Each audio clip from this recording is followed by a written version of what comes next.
Mouse Believes fans, we're all familiar with the controversy surrounding the videos produced by Anita Sarkeesian, Feminist Frequency, surrounding the roles and representations of women in video games, the Tropes versus video game series, and how controversial that's supposedly been, depending on how you view it.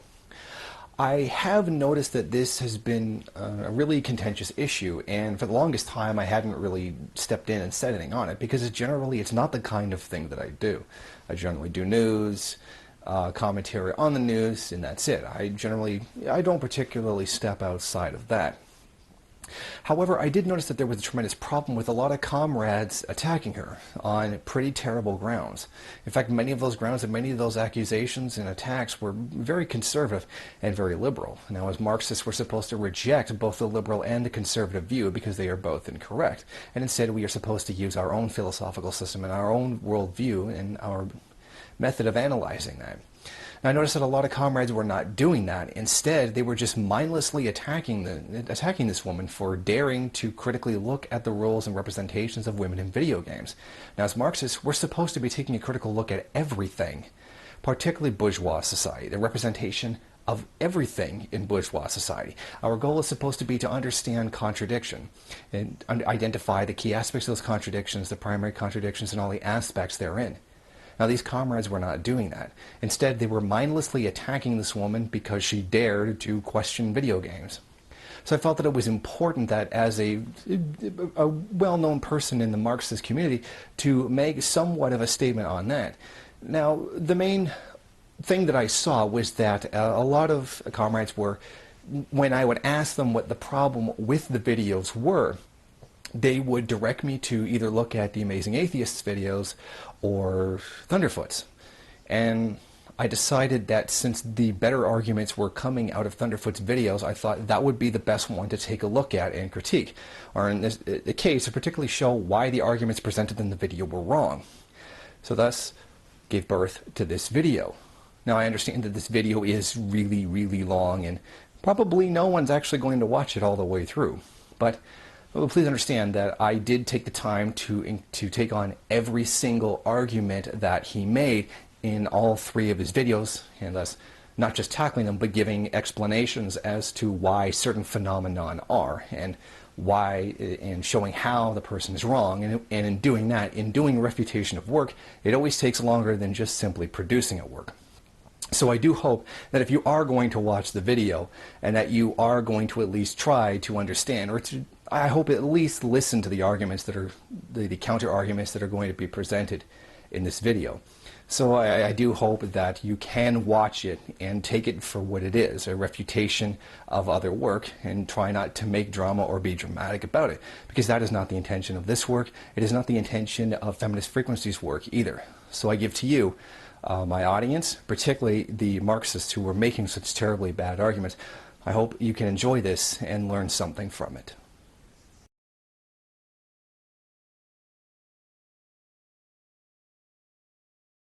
One of the biggest claims made against Sarkeesian is that she supposedly didn't do her research.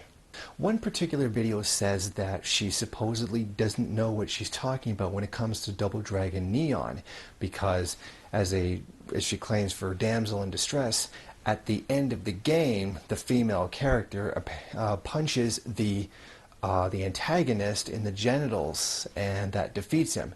And that this supposedly means that in the game, she's not actually being represented as weak.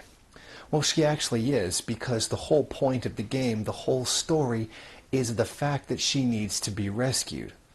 And that these men are coming to save her because she's unable to save herself. This is not true, that this is now a portrayal of woman as strong, because the entire story is her needing to be rescued. Now, when I spoke about this to one person, they did say that the story was about her becoming a strong person who was able to defeat the main enemy. Well, this is absolutely false, because at no point in the story is there anything about her transformation. This is just a completely baseless claim. She is a victim to the entire thing, through the entire story. This is not invalidated by the fact that she punches the main boss at the end in the genitals. Even if the claim by this YouTuber was actually true, this would not negate what she was actually talking about, and is that over all the games, women are portrayed as helpless damsels. Now, this is a very common fallacy. An exception to the rule does not mean that the rule does not exist. At another point in the video, the YouTuber criticizes her, saying these games weren't designed to make feminists happy. Well, actually, that's not what she was saying. She was saying the problem is that these games were not designed with equality between the sexes in mind. Well, we know that. That's the whole point. Criticizing her for complaining that the games were not intended for equality doesn't even make any sense. That's the whole point of the series of videos that have been made and the series of ones yet to come. This just doesn't make any sense.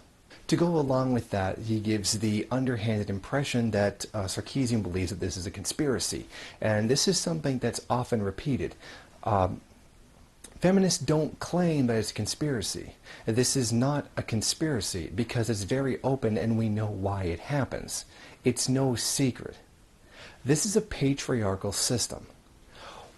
When you have a patriarchal system, patriarchal things and patriarchal culture comes out of it. That's not a conspiracy. That's the way the system literally functions. When you have a capitalist system, a capitalist ideology comes out of it. Commercial advertising glorifying wealth comes out of it. When you have a socialist society, you have a completely different culture that springs from it. That's the point. That's not a conspiracy. We live in a patriarchal system. Thus, things in a patriarchal system correspond to that ideology. But the person is instead thinking of this as something that exists in a vacuum, and that somehow in society this just manifested by itself, and that if it does randomly happen and it keeps happening, the person must think it's a conspiracy. No, it's a natural product of the system itself. Continuing, he criticizes her for supposedly not realizing that the games were actually made to be enjoyable and to make a profit. This somehow gives us the impression that he's making the assertion that it has to be that way. Now, Sarkeesian does actually say that they can promote equality between the sexes and be fun to play and profitable at the same time. But the way he's saying it kind of makes it sound like it has to be sexist in order to be enjoyable and profitable. But this really isn't true. And that's not what she was saying. She wasn't ignoring the fact that they were designed to be fun and profitable. She didn't do that at all. Now, when he returns to the game Double Dragon Neon, he says, well, the beginning of the game, the story there, was only 7 seconds long. And that if you only have 7 seconds to introduce a story, you are going to get one-dimensional characters. And one of those very easy one-dimensional plots being that a damsel in distress. Well, see, the problem is with this statement is that it implies it has to be 7 seconds long. Well, it was only 7 seconds, so that's all you can tell. It didn't have to be 7 seconds. There could have been more time spent on the story. I understand that, Double Dragon is not really a game, it's all about a story, but it could have been there. And this statement implies that it has to be short, and if it's short, that somehow this justifies a sexist storyline. The woman is damsel in distress. It's not necessary. It doesn't have to be that way. And just saying that it's only 7 seconds long doesn't justify it being a sexist story. More time can be put in to put a better story into a game. And this particular YouTuber goes on about how it's seemingly like that Sarkeesian doesn't understand human nature, that people do willingly want to make great sacrifices for people they care about, particularly in a relationship. So somehow this is supposed to mean the trope doesn't exist. Promoting women over and over again as being weak and needing rescue, he replies with, well, people really care for about each other. That's why they end up going through risks to save people. And that if you don't accept that people want to, there's something wrong with you. That, well, if a woman has a choice, either the guy wants to rescue her or he doesn't care about her, then which one would you rather want? Well, that's not her point. Her point is that it continually portrays women as needing rescue. We could easily turn this around and do it the same way. Why isn't it a woman going to rescue a man? And you would have the same thing. Someone willing and wanting to make a sacrifice for someone they care about.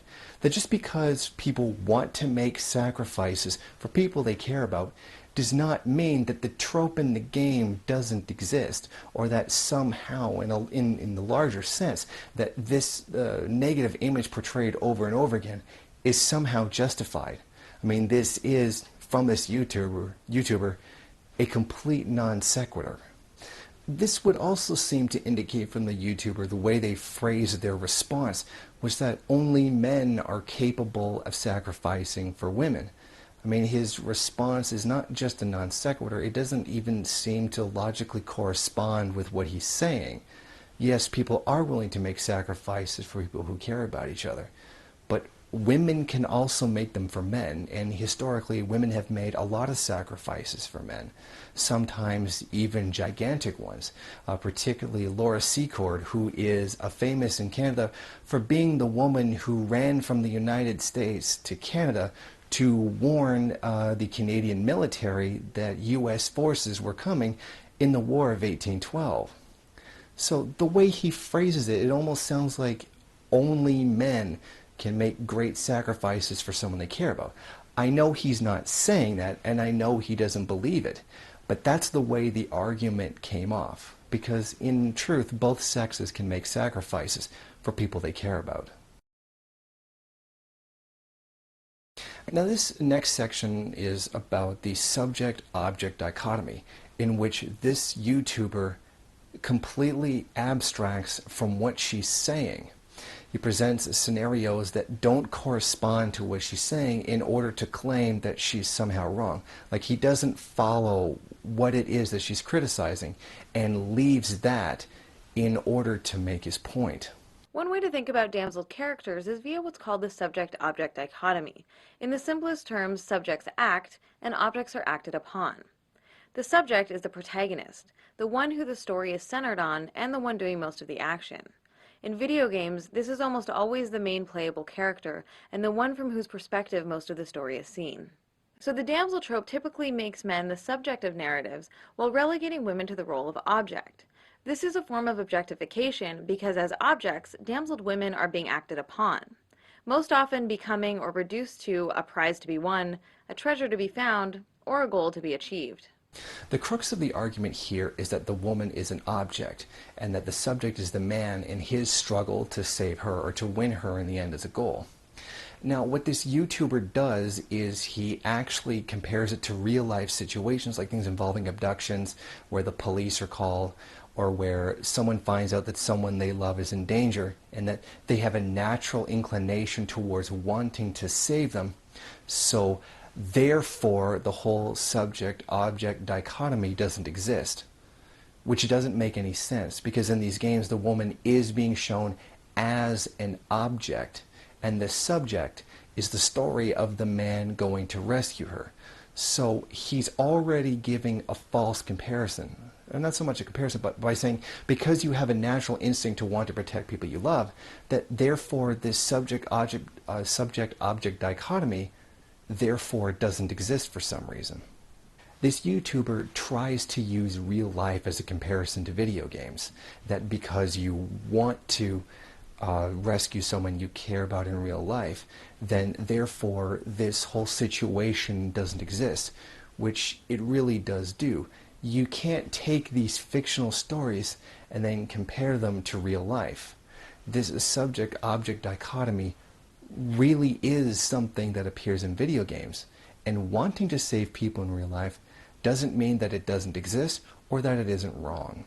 And then from this, he claims that she's not, that this portrayal of women is somehow inhuman and cold, and that she's being unempathetic towards women, and then in what is essentially name-calling compares her to the raptors in Jurassic Park, and that somehow they have more empathy than she does, which is actually a tremendous irony given that this particular YouTuber hates feminists and is overlooking the fact of how women are portrayed in video games, and then instead is attacking the person who does show actual genuine concern for the way women are treated. It's actually quite ironic.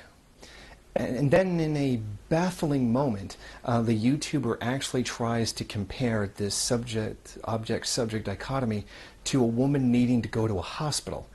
That somehow, by what Sarkeesian is saying, that would mean that a woman going to a hospital would also be portrayed along these lines, which doesn't make any sense whatsoever, because a person, regardless of sex, going to a hospital is not made out to be an object.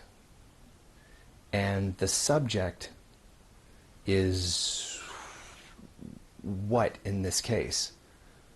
Like, this comparison is completely fraudulent. It doesn't even make any sense. The point is that the woman is merely an object, and the story is all about the man, and that she, in the end, is an object to be won, or an objective to be achieved. That's not what happens in a hospital. A hospital doesn't make the woman out to be an object in, like, real life. It's not a story, it's real life. Everybody has to go to the hospital at one time or another. It's a biological necessity. It's not a story in a video game. Strangely enough, it appears that this YouTuber can't distinguish between reality and a video game.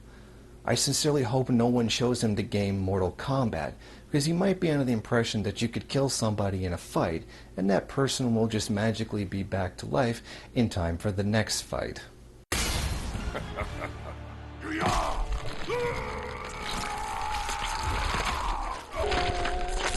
Shao Kahn wins. Fatality!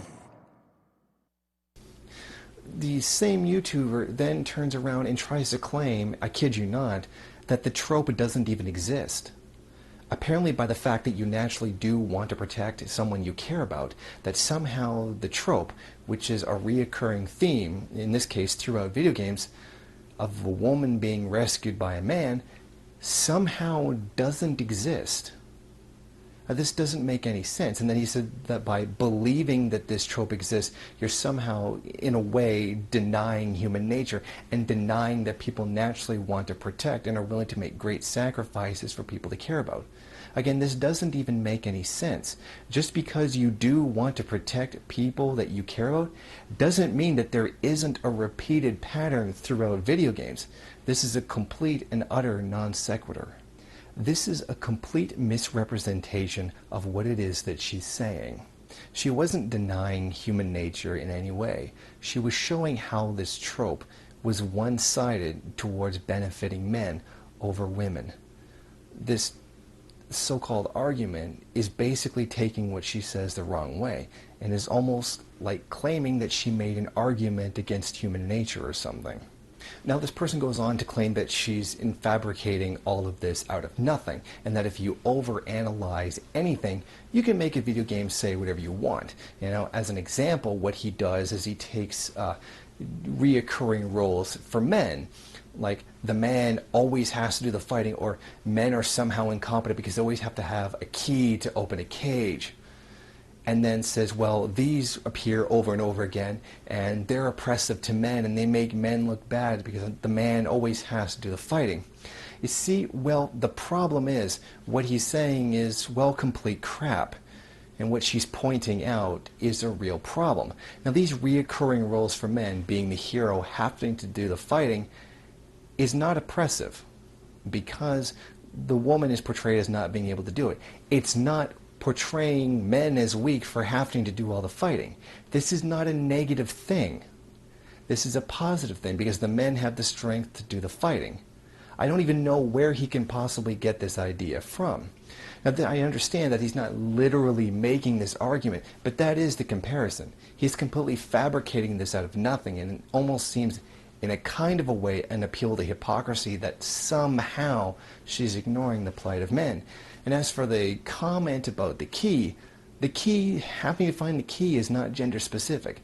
I mean, this comparison in an attempt to show how you could twist anything to mean anything doesn't even make any sense. She's putting forth a valid argument here, here, and here, reasons why this is oppressive to women and why it exists. And this guy responds with just complete non sequiturs and comparisons that don't make any sense, even if they are supposed to be opposites and say the same kind of thing, but with the sex roles reversed. This just didn't make any sense. That you're supposed to make it out like men are supposed to, like if you could just make something out of nothing and say how this is oppressive, but it's not. These men weren't in oppressive roles. It's not oppressive to always be portrayed as the person who can and does do the fighting. I mean, this just didn't even make any sense. Basically what he's saying is that when Sarkeesian is pointing out these negative roles for women, they don't really mean anything because you could just turn around and put it on men and just completely fabricate it like that. And thus she is also just fabricating these things to complain about. We see when all these things don't exist in a vacuum. They exist in a situation, in a context. Nothing is divorced from context. When you have a negative portrayal of a woman in a society that is sexist, it does mean something more. It has a different meaning than if it was done in a society that wasn't oppressive towards women. It's a frequent theme throughout this YouTuber's video, is removing context and often placing things in a vacuum and pretending that they actually exist in isolation. In fact, Sarkeesian actually pointed this out. The pattern of presenting women as fundamentally weak, ineffective, or ultimately incapable has larger ramifications beyond the characters themselves and the specific games they inhabit. We have to remember that these games don't exist in a vacuum. They are an increasingly important and influential part of our larger social and cultural ecosystem. The reality is, this trope is being used in a real-world context where backward sexist attitudes are already rampant.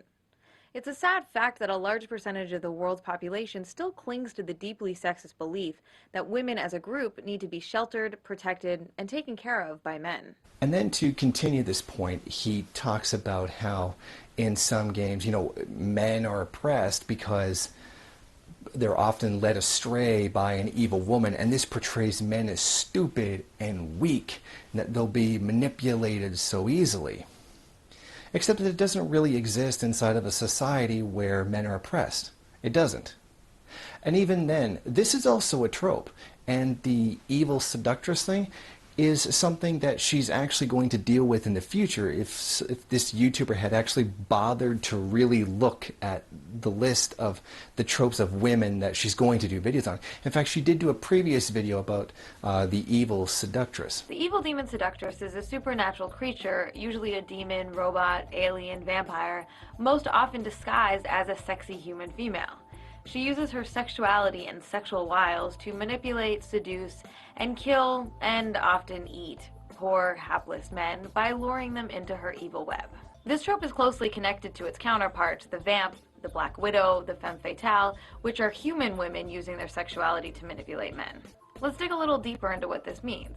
We have a whole collection of supernatural creatures using their sexuality to manipulate and control men in order to fulfill some nefarious plan of doom. And feminists do also recognize that patriarchy has negative effects on men as well. Now, to not go too much into that here, for one thing, men are not allowed to express feelings. A man's not allowed to cry. Well, people need to cry. It happens.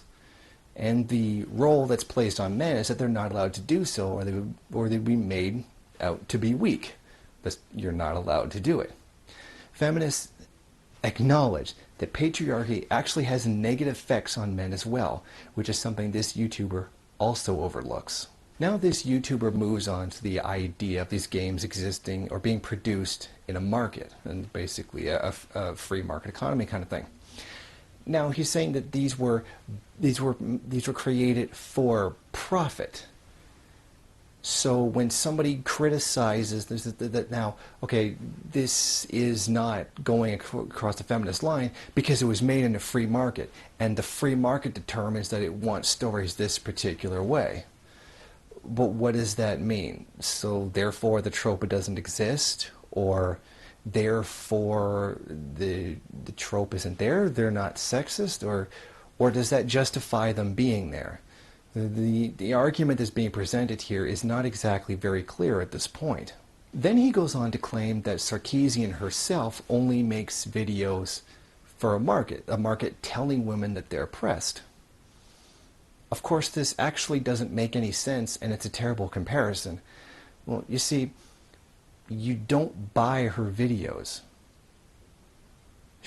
Apparently this academic work, which is what these damsel in distress, these tropes versus women videos are academic works, are apparently now a commodity that was produced to be traded and sold. But the comparison doesn't work because they're not being traded and sold. She's just putting it out there. You're not buying it. It's not a transaction. It's not the same thing as when you go into the marketplace and you buy a video game. That's a transaction. That's going by market forces. All she's doing is putting her opinion out there. No one is purchasing what it is she's putting out, as you don't have to actually give anything to see them. Yes, people donated money, but you don't have to donate money in order to see them. I didn't donate any money. Kind of wish I had now. I also realize that some people watching this video are going to be stupid and point out the Kickstarter crowdsourcing. Except that you don't have to donate money in order to see the videos. It's not necessary. You can see them for free. It is not the same thing as going into the marketplace and purchasing something. The YouTuber then claims that there's no room for these so-called feminist games in the market. In actuality, they're just games that just don't present women in a negative way. He says there's no room in the market because nobody wants them, because nobody's buying them. Of course, what he's forgetting is that these games that are sexist exist in a sexist society, and it's self-perpetuating, as I previously just said. It's not the games themselves, but the societies in which they exist. Then he makes the criticism, well, instead of criticizing them, why don't you just go make your own games? Well, because of things like capital investment, skilled labor, and means of production. The market doesn't provide for everyone to need, because if it did, we wouldn't have 800 million people going hungry. And then he makes the claim that these feminist games, there's just no market for them. Of course, what he's not taking into account is that quite often a lot of bad products can force a good product off the market, because the market is not actually rational.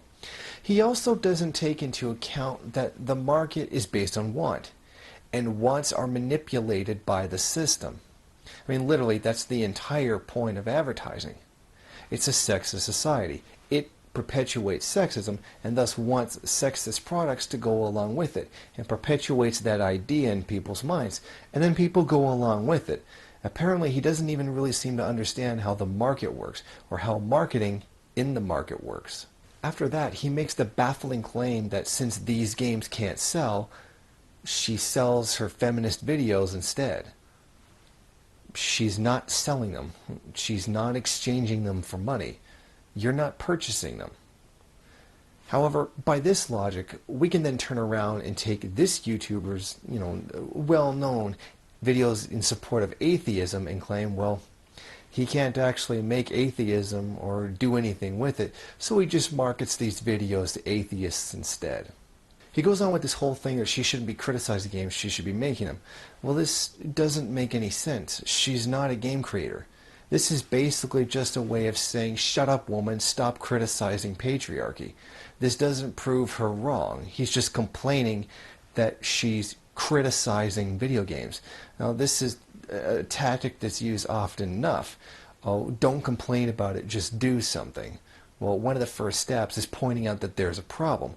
Now, this guy just seems to have a problem with that. Essentially, he's just making it an attack on her. From here, his argumentation degrades into an appeal to hypocracy, one that's actually false. He actually attacks her for wearing makeup, and that somehow by her wearing makeup, she's saying that women are naturally ugly and is promoting that women are supposed to be wearing makeup.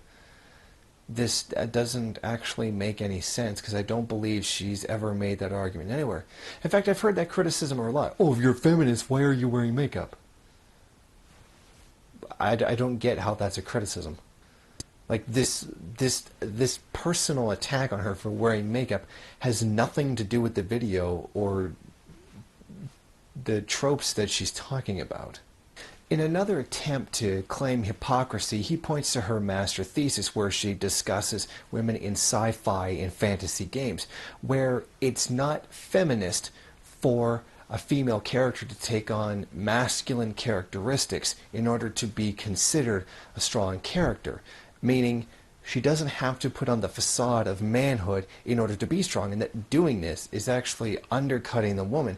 And essentially it's saying that the only way for a woman to be a strong character is to in fact be a man. And one of the examples that was given there was Mulan, the character from the Disney movie, who literally had to pretend to be a man in order to fulfill that role as a strong character. And that it's not that she had to do it or that she did do it, but this is a reoccurring theme. The woman can't be strong unless she becomes masculine. That was the criticism there, and that this is supposed to somehow prove that she's being a hypocrite. From there, it just goes into twisting around the argument that she made. It claims that she thinks that the only positive attribute for a man is that he's strong. Is the only positive attribute. And then just completely convolutes everything she was saying in the study without actually giving the study, which makes the whole thing kind of complicated to understand, which in itself is not a refutation of there being tropes of women in video games. After this, he makes the claim that she just keeps moving the goalposts so that every single game can be seen as sexist, and then for some reason puts an image of Tetris up there, which doesn't make any sense because no one claims that Tetris is sexist. I don't even know why he would do that. There's a multitude of other games he could have put, or possibly none at all. At no point does she say every single representation of women is negative. Not even the whole thing of rescuing a woman isn't even necessarily sexist in itself, but only in the way that it is carried out. Just to be clear, I'm not saying that all games that use the damsel in distress as a plot device are automatically sexist or have no value. But it's undeniable that popular culture is a powerful influence in our lives, and the damsel in distress trope as a recurring trend does help to normalize extremely toxic, patronizing, and paternalistic attitudes about women.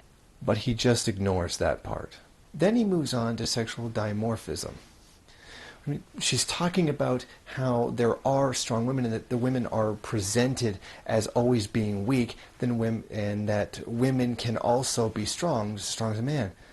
And then he goes off into this whole thing about biology and that men are naturally physically stronger than women, and even goes so far as to pull up the Wikipedia article on it for some reason. And then points out how, okay, look, here, here, and here, and how men are naturally physically stronger than women in all these various areas. Well, see, the problem is that's not what she was talking about. She was talking about strength of character, like the ability to endure suffering, to go through hard times, to have the strength to carry out a goal. She literally was not referring to physical strength. She was talking about strength of character. And instead, this YouTuber has gone ahead and literally changed her argument to mean physical strength. This is the most dishonest portion of his entire video.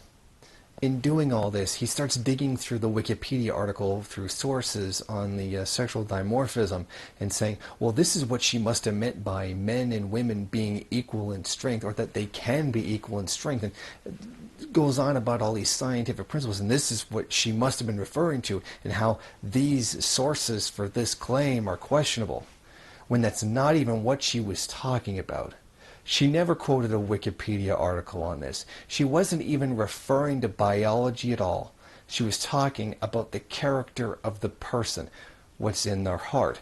What kind of person are they? Are they strong enough to go through hard times, to go through hardship? She literally was not referring to biology at all.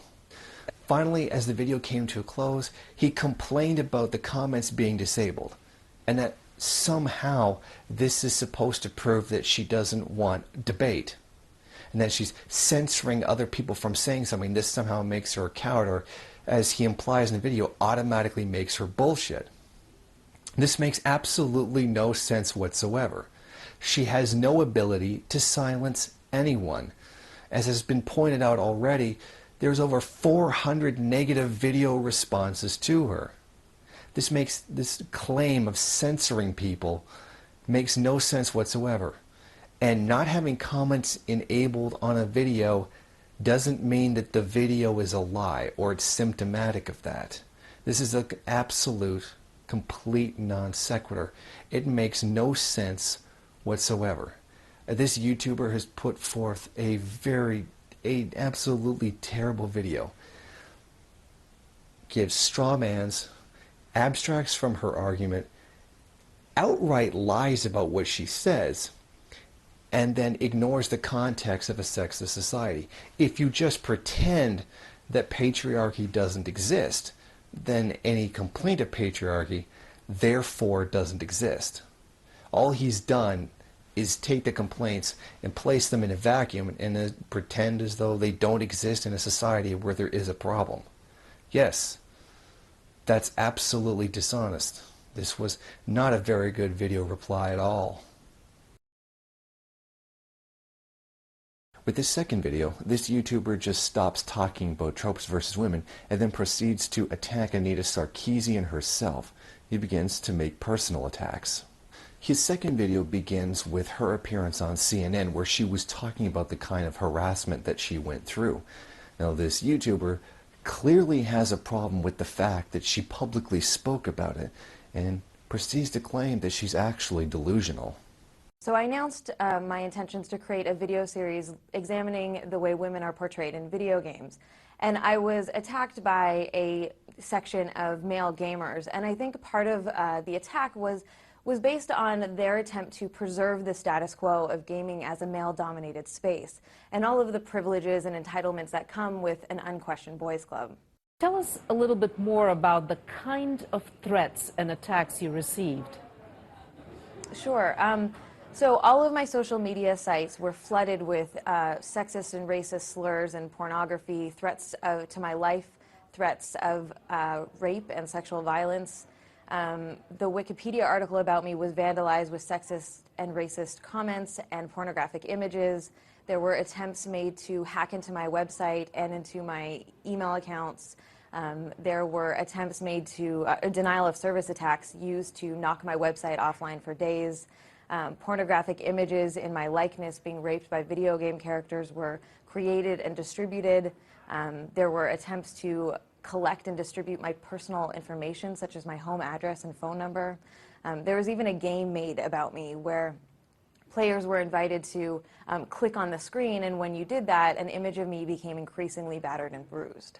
He accuses her of going out there with troll bait, trying to get people to get mad at her, and that she has some sort of sense of entitlement, that the video game industry should pander to her. He accuses her of saying, well, if you go out the internet and you say something stupid, you're going to be attacked, and you should know this. Essentially, he's blaming her for it, standing on the premise that what she said was stupid, and that the only reason you get attacked if you go on the internet is if you say something stupid. Well, the reality is she wasn't just made fun of or had a few bad comments. There were genuine attempts to drop her personal documents, her phone numbers to where she would be harassed, her various social media accounts. They attempted to terminate them, knocked her website off for several days. She was given multiple threats, like threats to actually come at her physically in person. There were, tons of harassing images that were made, ones that were pornographic, ones that were violent. This is not just somebody trolling. It's not just a little thing that people were mad. She has a genuine right to criticize video games. And people want to act like little crybabies because one person decides to make a couple videos criticizing video games. That's only really a reflection on the people who attacked. In his mind, apparently, this is okay. This is an acceptable way to react to a woman saying, I'm going to criticize video games. I think that speaks a lot about the YouTuber himself. All of this stems from the premise that she said something stupid, like as if a feminist critique of video games would somehow be stupid, which he failed to demonstrate was true in his first video. And second, I would also like to note that this harassment, though she was hit with, was before the games even came out. There's some that came after, but a lot of it came out right when she said she was going to do it, which means she hadn't even done it yet. And then he criticizes the name of the video upload that CNN made, as if that was supposed to mean something or implying that she had anything to do with that. He criticizes the videos saying, well, they look like they only took about 2 days labor to make. Well, I can tell you this. This one is even a lower quality, and it took a lot more than 2 days to actually do. Because I didn't just sit there for days on end trying to get this video finished, which I assume she didn't do either. I don't know how long it takes you to make one single video, but I know that this one right here took a lot longer than 2 days. This criticism makes all kinds of assumptions, like she's got nothing better to do, like she doesn't have a job or a life or a relationship that she might want to deal with. She doesn't sit there 24 hours a day just to make videos fast enough for people who want to watch them. She's got other things to do. And then if your criticism that these videos didn't come out fast enough is the best you've got, you should probably give up now. And while we're on the subject of the video being funded, I have never seen a bigger group of people who support capitalism who complain so much about a voluntary donation of money to a project. One of the supposed greatnesses of capitalism, you can do whatever you want with your money and nobody has a right to tell you. Unless, of course, that money goes to something you don't like. And then they constantly complain about how much money she got. Now imagine you lived in that same system where that free and voluntary exchange of money ended up causing 800 million people to go hungry in the third world every year. Imagine how angry you'd be then. But then again, those same people would turn around and claim that's not a legitimate criticism. And then he attacks her as she goes out in the media to describe what it is that she went through. He attacks her clothes, he attacks her earrings, and accusing her of going through a professional victimhood because she went on television to describe what it is that she went through while they asked her to come on and actually speak about it. Because apparently that means you're a professional victim if you go because somebody asks you, they want to interview you about it. It sounds more like this YouTuber is just actually mad that she publicly spoke about the idiocy that was actually thrown at her. He proceeds to claim that this is all part of a professional routine to make herself out to be a victim because she went out in more than one platform and described the harassment that she got in the same way. Because she's literally talking about the same series of events. Of course it was described the same way. But this criticism just literally just didn't make any sense at all. And by the way, attacking a woman's appearance, that's really low. Now he moves on to make more accelerated accusations against her. For example, he says that there was no coordinated effort to attack her. He sees no evidence of it, so therefore it never happened. Well, she did say quite specifically that these were organized from various message boards where there is anonymity. And actually, there was, because I was actually on one of these message boards when it was being carried out. I actually did see one of these with my own eyes. So no, she didn't lie, because I've actually seen one of them myself. And then he turns around and invalidates a lot of the harassment that she actually got and said that the internet's been nicer to her than it has been to him. He says, oh, these are the kinds of things I found when I Google searched her. And it was just a bunch of like mean memes that were mean to her. Well, actually, if you go ahead and you do the Google search yourself, you'll actually find depictions of violence against her and depictions of rape, which he actually left out of when showing all the images that he found on Google that weren't that bad and that somehow she got off really easy, which is strange because it's either the harassment really wasn't there or she got off really easy. And when showing how she supposedly got off easy, he literally deliberately left out the worst of it, the images of violence against her and rape as well. He then goes on to describe the gaming community. There's all kinds of races, colors, religions, political ideologies, and that the only thing that matters is gaming skill. So with that, he says there's no socially constructed oppression within video games. Even though she literally did in another talk detail what that is, and the kind of oppression that's carried out by women. He just literally just turns around and denies its existence. One comment a day is all it takes to make it on this site, fatuglyOrslutty.com.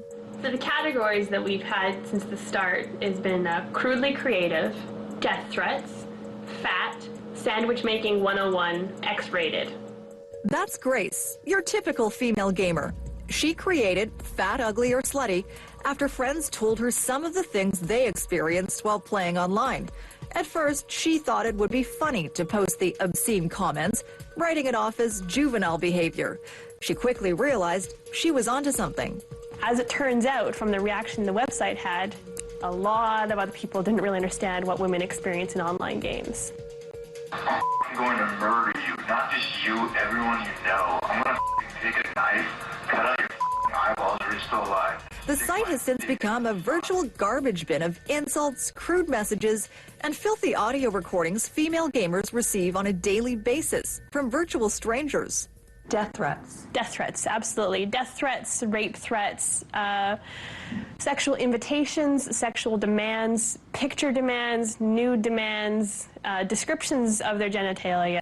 He literally just ignores all the evidence that was given in previous videos about the harassment that's carried out by women inside of gaming, particularly online. And then he just pretends that doesn't exist. And then it goes on to accuse her of only fabricating this because she somehow sucks at games. She has no skill, and that she's using this as a justification for why she's not any good at it, or for bad gaming skills or something. Which I have no idea what supposedly bad gaming skills has to do with the sexism that is carried out against women online in video games. What's the connection between these two? Can you show me some evidence that she's not good at online games? He just completely pulls this out of nowhere and connects the two as if somehow they're connected in some way. It makes no sense. It's straight up one of the worst non sequiturs I've ever seen. He falls back on a very typical stance. There is no patriarchy, so therefore any criticism of patriarchy is therefore invalid, ignoring the fact that patriarchy actually does exist.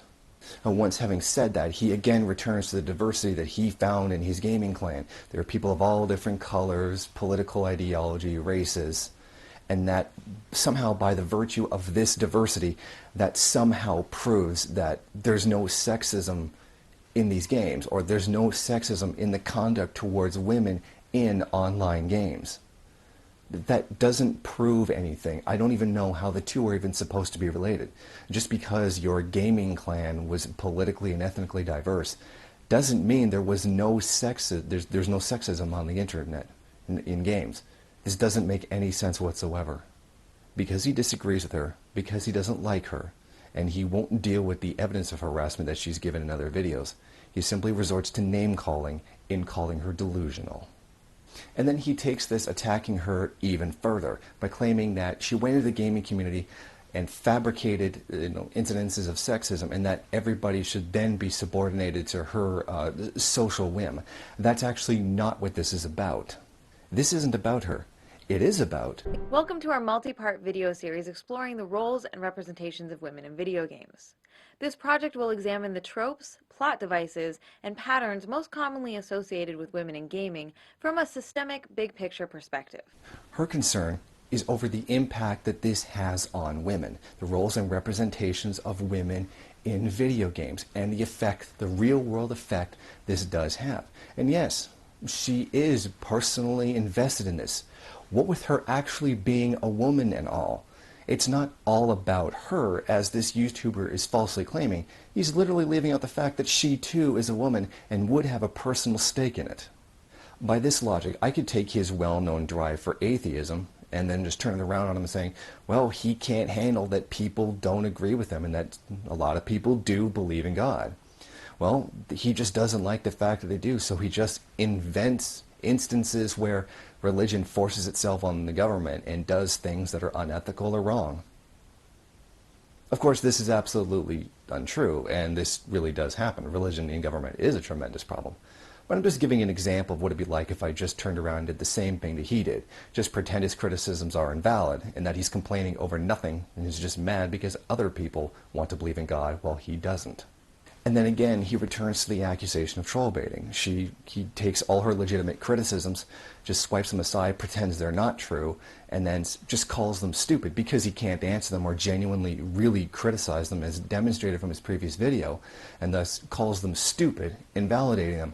Thus, any harassment that she receives is now there somehow justified because her criticisms were stupid, even though he just completely ignored what they were and just pretended they didn't exist. This is, well, frankly, it's victim blaming. He doesn't like what she says. He can't answer it, so he just invalidates it, calls it stupid, and then by virtue of that, she deserves all the harassment that she actually got. After this, he tries to pull a little gotcha moment. He plays a clip of her CNN where the host asks her, why don't you just ignore the trolls? And then it looks like she can't answer, and then doesn't play her response right away, then criticizes her for making like a lag and not being able to answer, and makes it look like she didn't, and then goes back later, plays that clip of her answering. Well, what's the point of that? And he makes the point that she should have just ignored what it was that was done to her. Well, she actually went into more detail about just ignoring the trolls in the TED Talk. The TED Talk, clips of which he's put in both of his videos so far. But somehow he just seemed to have actually missed that one and missed that part of the TED Talk, and then make it look like she didn't really have an answer for just ignoring the trolls. But the thing is, it's not a game.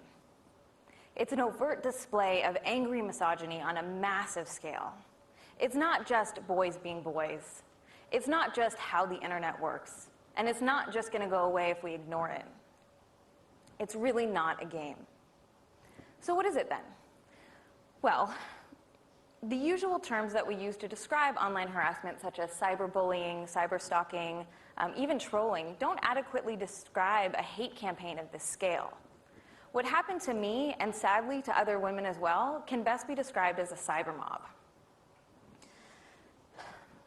And whether it's a cyber mob or a handful of hateful comments, the end result is maintaining and reinforcing and normalizing a culture of sexism, where men who harass are supported by their peers and rewarded for their sexist attitudes and behaviors, and where women are silenced, marginalized, and excluded from full participation. To make things worse, what he does is he completely invalidates everything she went through by merely taking the systemic harassment, some of it even criminal, and just calling it a couple of troll comments. This completely minimizes what she went through, and then thus makes it look like she's blowing it out of proportion when there's actually real serious things that did occur. Continuing this trend of pretending, he literally accuses her, and many feminists as well, because this is a frequent criticism they get, that they're accusing them of being conspiracy theorists, that there's a big conspiracy by men to oppress women, and particularly this case in video game communities to force them out of it, and that she's, psychotically claiming that there's some kind of conspiracy. Well, no, it's not, and actually what happens is very real. No, gamers don't get together and say, hey, let's just attack all women who play video games. Now, aside from the real, organized effort that was made against her, this does happen on a daily basis. Now, this doesn't have to be centrally organized as some kind of conspiracy. It's actually just a functioning of the system itself. When you have a mentality of sexism that does want to persecute women because it's a natural functioning of the system itself, it doesn't require an organized effort to make it work. This would be along the lines of saying, well, in capitalism, there's tons of advertising, corporate advertising, banners, ads, billboards, and that this is the conspiracy. No, it's not. It's literally the function of the system itself. It has to sell you something. It has to find every means possible to get you to see that product and to make you want it. It's not a conspiracy. It's just a genuine functioning of the system itself. We live in a patriarchal society that has patriarchal ideas. And as a result of that, while there is no systemic, centrally planned effort to be sexist towards women, it is ingrained within the functioning of the system itself. Just as to say, there's no overall concentrated, organized attempt to be racist in society. Well, racism exists, and the racism that's carried out does exist. It's not centrally planned by any kind of authority, because it's a natural product of the system itself. You have racist people. You have a system that has racist elements in it. Thus, it produces racism. This thing with sexism is no different. At no point do feminists claim that it's some kind of conspiracy, but a product of a system that exists. Because once again, Thunderf00t is either pretending these incidences didn't happen, or he's completely taking them out of the context of a society and placing them in a vacuum, thus invalidating what is said. Despite the assertion that he makes, the gaming arena is not gender blind.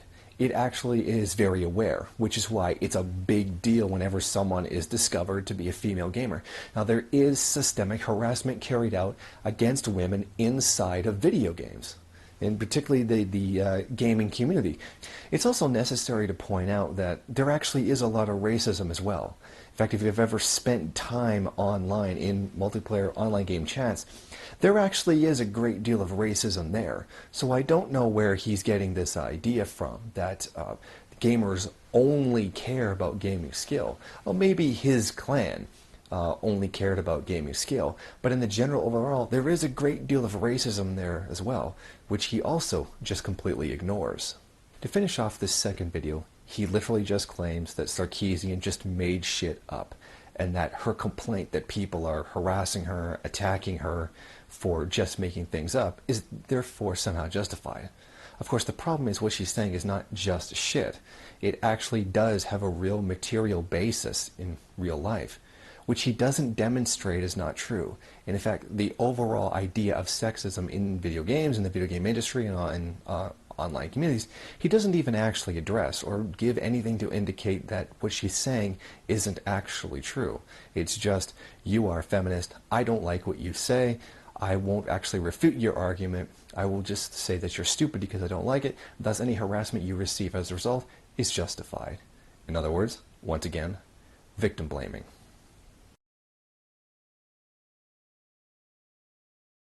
Now, this YouTuber, to begin his third and final video, accuses Sarkeesian of using feminist buzzwords like patriarchy and misogyny.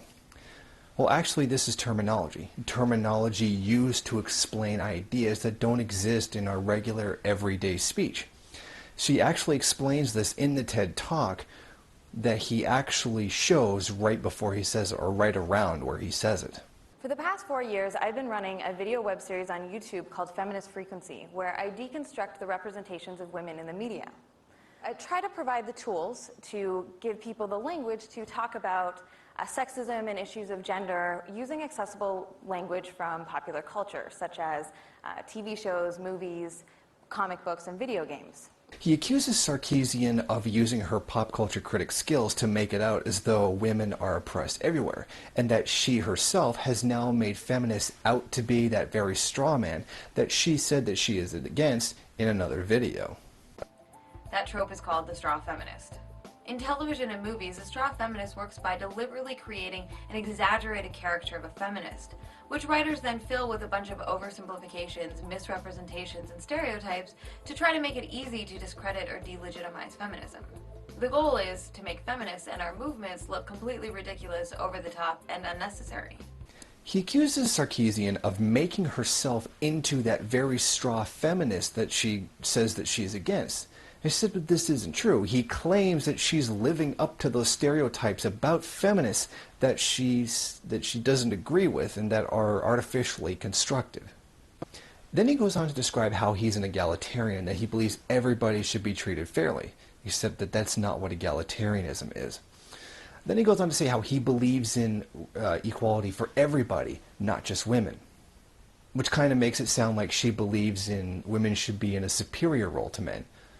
That's kind of the way he's phrasing it. I don't know if he's directly saying that, but that is something that MRAs actually do say. Now from here, to somehow make that argument, he goes into nitpicking over how words are used, and actually the difference in how he uses the words and what the words actually mean. He takes issue with the words oppression and patriarchy. Now, when referring to oppression, he specifically, by the use of an image, refers to saying, this is what I think of when I think of oppression, oppression by the state. He says, when I think of patriarchy, I think of this, and shows burqas. Meaning, when he thinks patriarchy, he's thinking of religious, in this case, particularly radical Islamic fundamentalist ideas surrounding women. Except these words, oppression and patriarchy, refer to phenomena, not specific manifestations of phenomena, as he is defining them with the imagery. Let's see if the definitions of these words match exactly what he is saying that they mean to him. I don't see anything here that reduces the meaning of the word to the state, as the image he used seems to suggest. It seems to be a term used to label a phenomenon that occurs. Looking at this definition, I don't see anything specific to Islam or religion in general, which would be indicated by the image he used. Patriarchy is a phenomenon that occurs outside of religion as well. What he goes on to say is that feminists use these words that eventually undermine their meaning and the seriousness of them, which is his way of saying the words, or these words that describe phenomenon, don't apply to anything he does, or that anything that the society that he agrees with does. Now, this is a tactic that I've seen used before. What it does is take the word to describe a phenomenon and use it to describe only a particular manifestation of that phenomenon. That way, that the speaker can exclude himself and any ideas he has from being criticized using those terms. In other words, it's just changing the word in order to protect yourself from being criticized with it, and this is dishonest. Oh, and one more thing. He says how feminists use these words oppression and patriarchy, like reducing them to like first world problems. Actually, it's very ironic that he would say this, given that what's known as first worldist feminism is when issues surrounding the oppression of women are described as virtually not existing in the first world and existing only in the third world. Now, this is generally used as a justification for violent action against states which are in opposition to those of the first world. Like, for example, the RCP in the United States, Bob Avakian, justified and supported the invasion, the possible invasion of Iran on the basis that they oppress women. Meaning it's essentially an idea used to obscure or basically outright ignore oppression against women in the first world for oppression of women in the third world, to basically cover up what happens in this society by trying to focus attention on another society, which is generally used as a justification for invading it. And a war which usually ends up killing more women than it claimed it was trying to save. Then he moves on to a criticism of her exploring and exposing patriarchal ideas within video games, the sexist ideas that are there. Now, what he accuses her of doing is starting from a conclusion and then asking for money to do the research to support what it is that she's already presupposed. This is essentially what he's accusing her of. She started with an idea in her head that video games were sexist, and thus researched only looking for things that would confirm what she said. This is what he is claiming, and it is false. What she has done is look into the roles and representations of women in video games, and to describe how they are sexist. It would be up to someone like this YouTuber or somebody else to demonstrate why it is not true, why these representations are not sexist, or that how they supposedly don't have an effect on society. But he doesn't do that in all of these three videos. At no point does he actually show where she's wrong. He, most of the time, strawmans her, misrepresents her argument, or just completely uses completely illogical arguments. To somehow reinforce this, he takes issue with the fact that she does repeatedly bring up Super Mario when describing the damsel in distress trope. Well, there's a reason for this. Super Mario is about the most iconic video game character there can be. In other words, one people can identify the most. One that would be the easiest to reach the audience, one they would already know. And it's also a good example because throughout the entire video game series, Princess Peach is continually abducted. There's a few exceptions, but essentially the whole plot of the entire Super Mario universe is the fact that she keeps getting abducted by Bowser and that it is always up to Mario to rescue her. She's not picking on Mario or using this as the only example. She continually uses it as an example because it's the one that is most directly identifiable by gamers, because it is the one that is most legendary and would therefore be the most logical one to use when trying to express the idea of women as victim and trying to show the idea of women in distress. To further criticize her researcher that somehow the damsel in distress trope doesn't apply to the Super Mario universe, he describes how Mario is an Italian plumber. He's a disposable, forgettable male, and that goes along with Princess Peach being a princess, and therefore she is in a privileged position. I have no idea how this is supposed to prove the damsel in distress trope doesn't exist, or that somehow her research is wrong. Because the idea is that she is always relying on Mario to rescue her. Their class relationship in this context wouldn't prove that she's not being abducted. It wouldn't show that she's not has to be continually rescued. It doesn't make any sense. It's a complete non sequitur. Now, there's something that you could make a criticism of in the game in terms of relations between classes, but that's not the point of the video. This idea that she's privileged and he's underprivileged, he literally refers to Mario as being underprivileged, which underprivileged man, that's funny. Underprivileged plumber, because the last time, I had to hire a plumber, it's extremely expensive because it's a highly specialized skill. This doesn't disprove how he has to keep rescuing her all the time. I don't even know entirely certain of what it is that this is supposed to mean. How is this bad research? She's trying to show how she always has to be rescued by this guy. The nature of their respective class positions doesn't have anything to do with it. Speaking of just not making any sense, he continues with this line. You can claim as a hypothesis all you want that women not being portrayed as you want in video games is making society misogynistic. This criticism is dishonest for two reasons. One, he's reducing it to her. She's not the first one to have this criticism. In fact, this criticism of the representation of women in video games and in general media, but in this case specifically video games, has existed for just about as long as video games have existed. I can remember these criticisms as far back as the 80s. And this is not all about her. For some reason, this YouTuber makes it all about her, and this is what only she wants. This is only what she thinks. There's a lot of people that agree with her. There's a lot of criticism of representations of women in the media and how they're harmful. I don't understand why this YouTuber needs to reduce the entire argument to being just about Sarkeesian herself.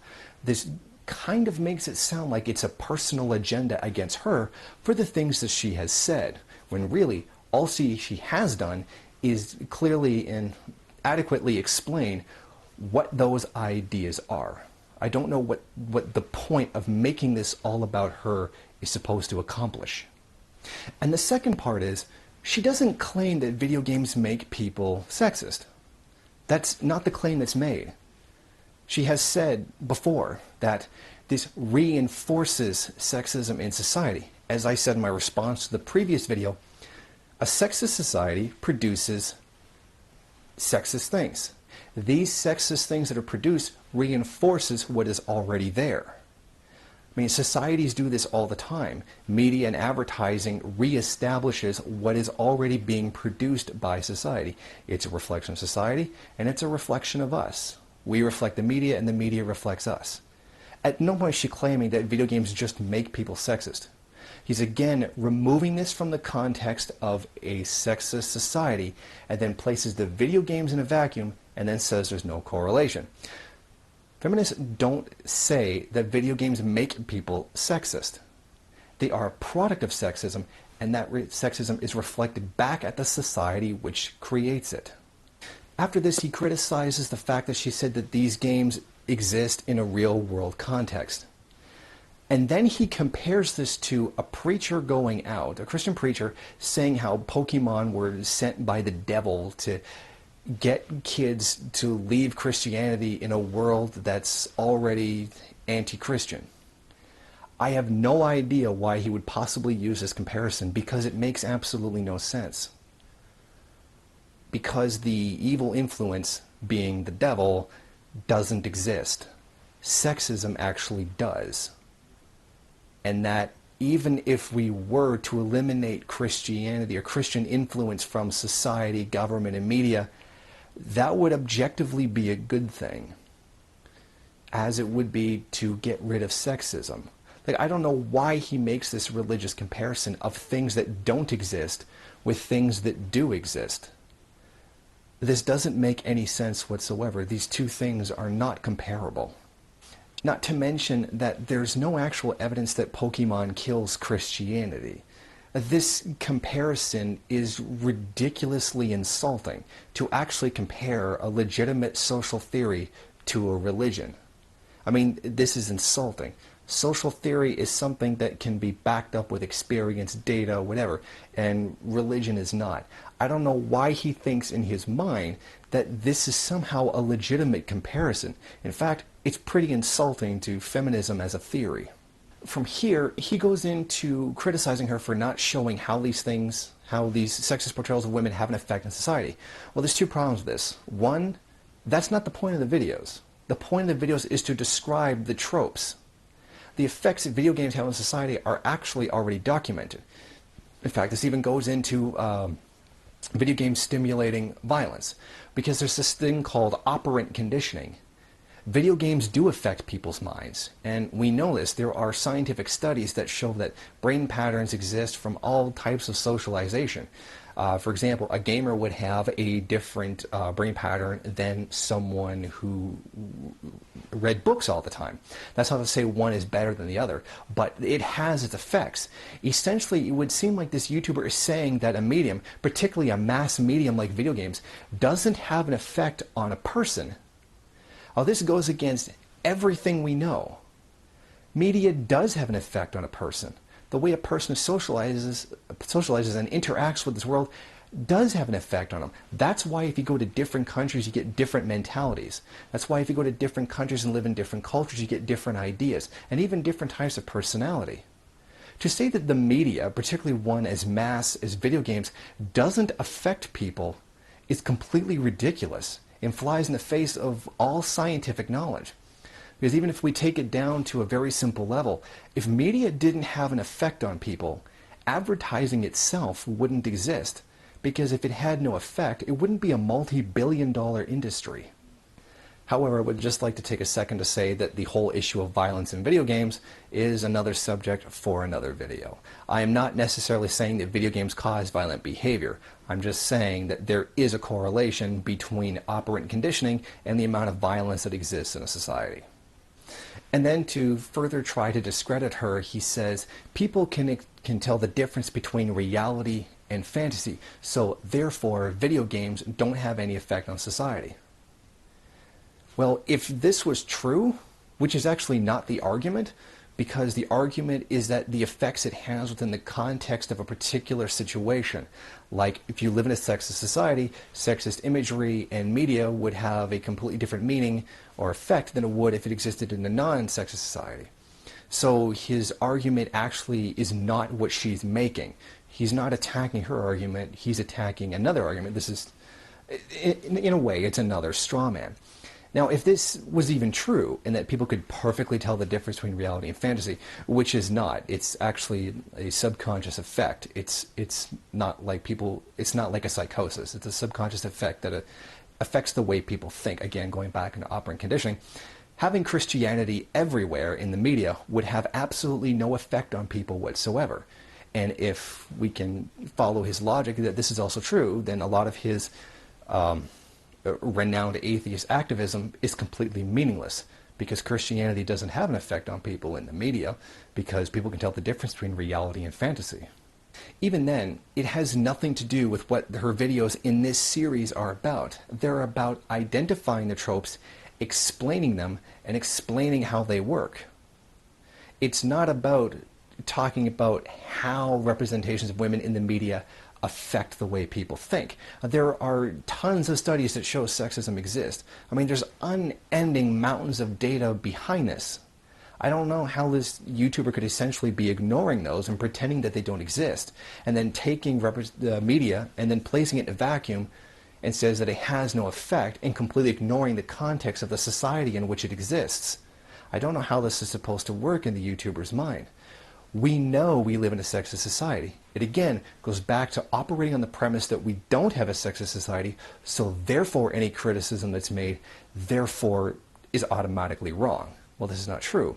When we're trying to explain a social phenomenon, you have to take into account the context in which it exists.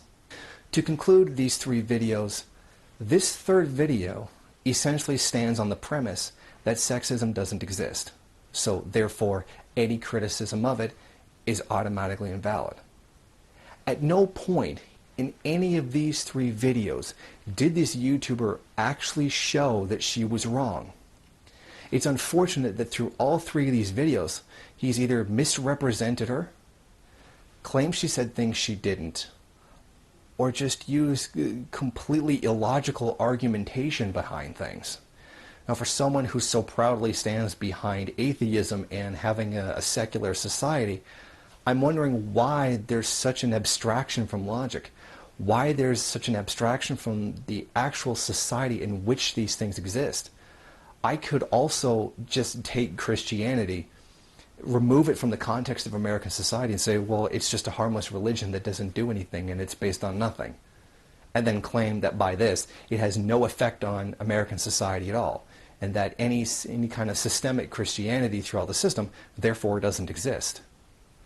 I mean, it's a completely ridiculous premise on which to stand. These series of videos didn't actually prove anything in Tropes versus Women was wrong. It was just, these videos didn't contain convincing arguments, or arguments that were even valid. Before I conclude this video, I just want to give some of my own thoughts on it. Now, the whole reason the Tropes versus Women in Video Games series was created was to point out the misogyny, to point out the sexist behavior in the video game industry and surrounding the gaming culture. Ironically, video replies like the ones that were created by this particular YouTuber and other very large YouTubers, particularly ones that were very liberal, actually just proved her point. It only served as a confirmation of what she was actually already saying. There's been so many responses to these videos, and they have been almost universally entirely sexist. I don't seem to understand how it is that people think the way they think, that if somebody criticizes sexism in society or in a particular form of media, they respond by being sexist. Someone criticizes sexism, and to prove that it's not there, they say and do something sexist. This doesn't make any sense to me whatsoever. This is along the lines of the response that's typically given to any criticism of the troops for the fact that what they do is essentially a war crime.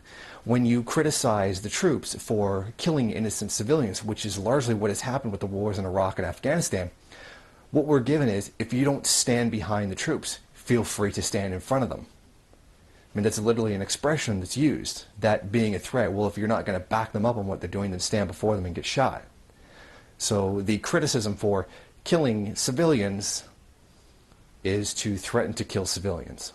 I mean, this is the same kind of particular mentality that you're not allowed to question it. And when you do question it, their reaction only reconfirms what it is that you've already pointed out. Video games, as we have seen and will continue to see as more of these videos by her are produced, the video games are sexist. Now, they are not sexist as a result of some kind of conspiracy, which is often claimed, that feminists believe that there's some kind of overall evil conspiracy by men to do terrible things to them. Well, it's not a conspiracy. These games are sexist because it's profitable to be sexist. Now, Sarkeesian does acknowledge this, that these games are profitable, and then offers an alternative that would also be profitable. But I would actually disagree. These games that are sexist are profitable because they exist in a society that is sexist. It would not be enough to merely change video games and to make them not sexist. You would have to redo everything. You would have to have a non-sexist society in order for these non-sexist games to be profitable. The system is only producing the same product, producing a product that reinforces itself. This is the root of profitability. Profitability is a kind of thing that's created from the system itself. It produces and creates and makes profitable things that reinforce what it already is. These sexist games are profitable in capitalism because capitalism is a sexist system to begin with. Capitalism creates these antagonisms, these contradictions between men and women that give rise to the society it is that we believe in. It's not just so much that they're sexist, so therefore they're profitable. This profitability comes from a system that is sexist. We don't necessarily have a problem where men are just bad. We have a system that perpetuates that, and capitalism will perpetuate whatever is profitable regardless of the social consequences, which is why a lot of people believe in having the state step in and regulate many industries and many of the things it is that capitalism does. I don't foresee there being a non-sexist society with capitalism still around. Capitalism perpetuates divides between people, and so it is going to make profitable anything that perpetuates those divides. Essentially, what I'm trying to say here is that Sarkeesian is not radical enough. She does not recognize this. What she does do is that she does see that it's profitable and that these sexist games keep being produced because they're profitable. What I see is her going all the way to acknowledge that the profit motive is what's doing this, but will not acknowledge the profit motive itself. Acknowledge that the profit motive is the problem. Now, of course, I don't expect her to do that because she's not a Marxist. I would hazard to guess that she's probably just liberal. I mean, I find her to be just liberal. I don't find her to be particularly left or right. Although I'm fairly confident in saying that she's not a rightist. She is coming from a position where she's trying to advocate one thing and does correctly acknowledge that sexism exists in a society that is sexist, to divorce it from its context. But there's another context here that she's not acknowledging, and that is capitalism itself, and that capitalism perpetuates sexism. For a lot of liberal feminists, which is the comparison I'm going to make here, is that sexism is just something that's just transposed or placed onto society itself, and that sexism is not like an inherent thing within the system itself, but something that's just existing within the system that we could somehow stamp out without changing the system altogether. No, sexism is an entire product of the system that we live in.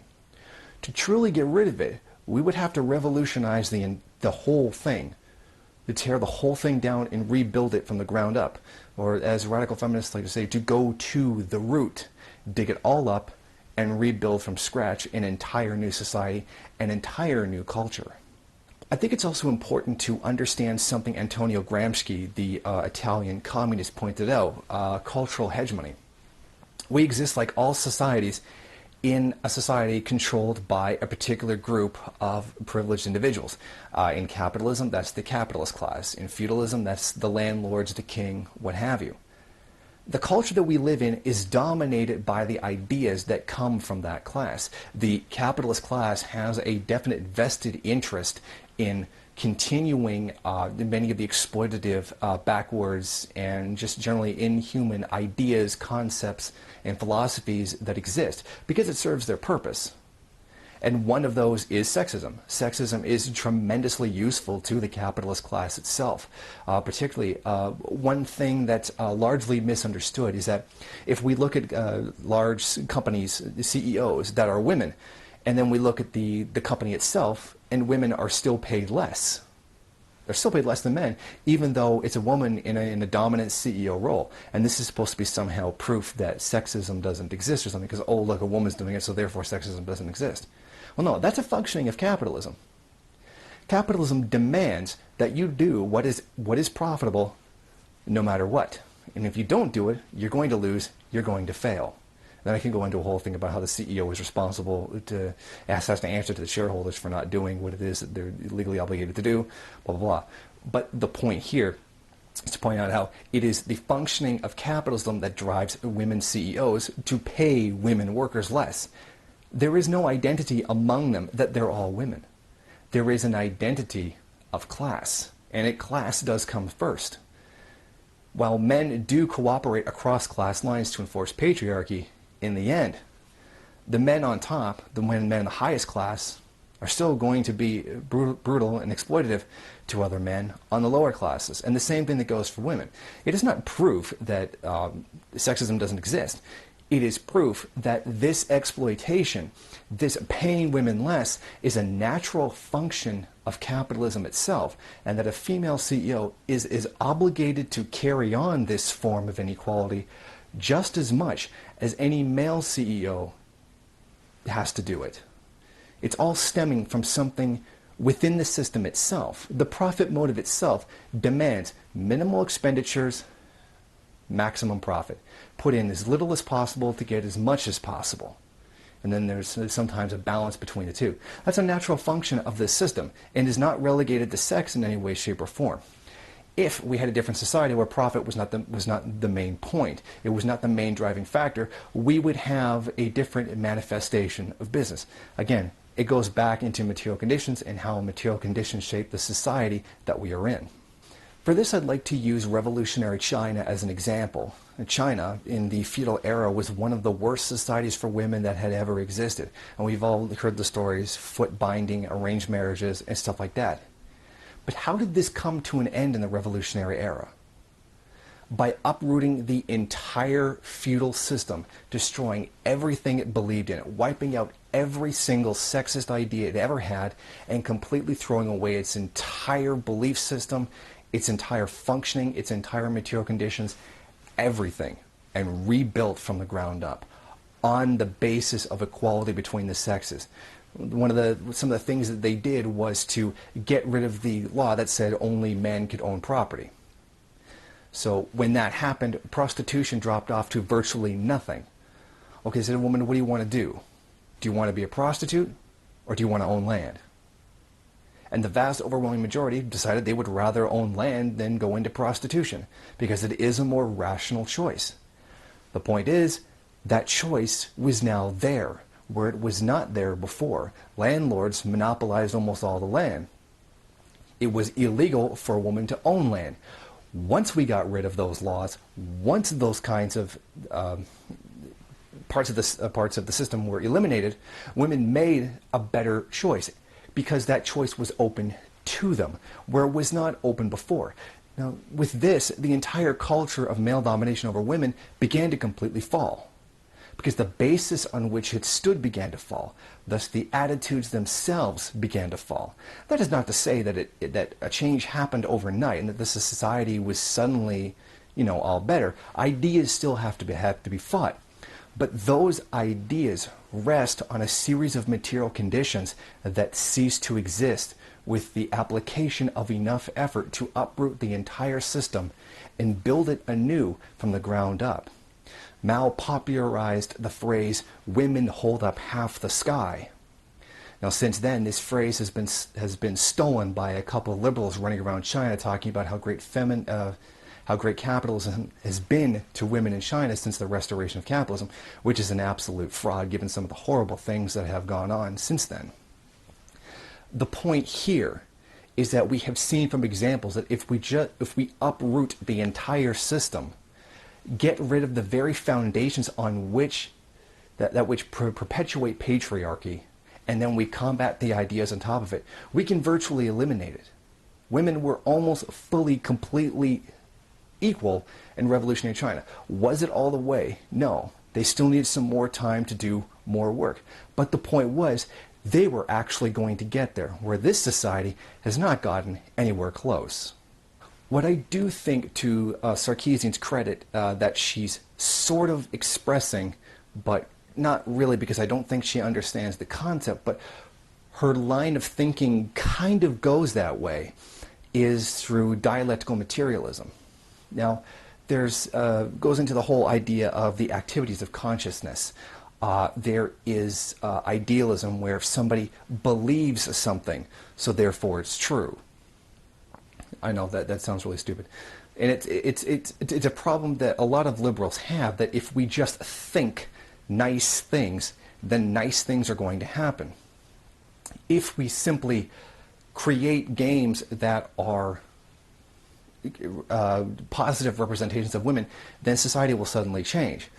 It's not really it's not that simple, which is what some people are saying, but I think on a level, Sarkeesian is going beyond that.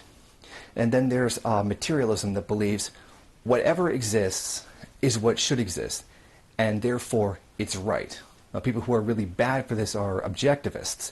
They see something, they believe that the way it is the way it should be, or the way it's supposed to naturally be, and thus, therefore, anything that happens as a result of it is now therefore justified. The irony is that they're not taking into account things that affect society, which means in the end they're actually not being objective at all. We as Marxists understand dialectical materialism. We understand that the material conditions shape our consciousness, but that our consciousness can influence those material conditions in order to change them. That change then gives rise to new consciousness. To give you a good example, it is not enough to be idealist and just create new women-friendly video games. You would have to acknowledge the material conditions that we live in a society that perpetuate sexism. We would use our consciousness to recognize that and then influence the matter, influence material reality to change the conditions that would bring about a new consciousness that would then perpetuate a change in our own consciousness, in this particular case, to not be sexist. Part of that could be through the use of video games, particularly because it can get to a much younger audience. Obviously, doing this by itself wouldn't work. You would have to do everything. You would have to use consciousness to change the material conditions of the entire society, of the entire world. And then that, in return, would shape the consciousness of people. And that's how things change. And that's how we as Marxists see the development of history. Every time there has been a massive change in society, from hunter-gatherers to feudal to primitive accumulation to capitalism and then on to socialism, all these have happened because of changes in the material conditions. The point is, the transition from capitalism to socialism, and particularly communism, is the understanding that we are now no longer being made a victim to these blind forces that we don't understand. We now understand this. We understand historical materialism. We understand how our consciousness is shaped by these conditions that exist. And that the point of socialism and then on to communism is to actively take up the task and shape those material conditions for ourselves, as opposed to letting them just change as a result of natural forces or a natural development. It is about us taking control of our society, taking control of our reality, and shaping it in a way that we want it. This is to reject religious ideas that there is God, and then that just tells us what's happening, and that we should do that, and that all of it is natural, and that we should just put all our faith in God, that everything will work out. This is the opposite. Marxism preaches the opposite. It preaches that man is the creator. I'm sorry to use the sexist language. Man is the creator of his own destiny. He takes his own consciousness, uses it to influence the matter of material reality, and that in return shapes our own consciousness and makes ourselves anew. We become new people. To say that human nature never changes is absolutely ridiculous. To say that we are the same people that we were as Neanderthals is ridiculous. To say that we're the same people as in hunter-gatherer societies is ridiculous. All of it is. All of society has shown us that human nature changes, and that it's not set in stone in any particular way. There is no natural state that we are in. We are what we are as a result of the material conditions in which we exist. The point of enlightenment is to understand how this happens and give us the power to shape our own destiny. But this is one of the major fundamental points of Marxism, is that we are the creators and the controllers of our own destiny, and this is how we do it. I understand that Sarkeesian is not a Marxist and doesn't see the world through dialectical materialism the same way that we would.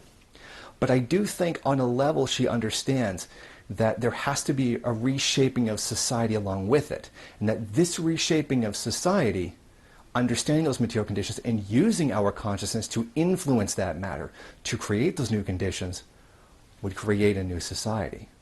I think on some level she understands that. It's not overtly said in her work, but I believe it's in there in the subtext that she isn't really intending to put there, but it is there, and that's a good thing.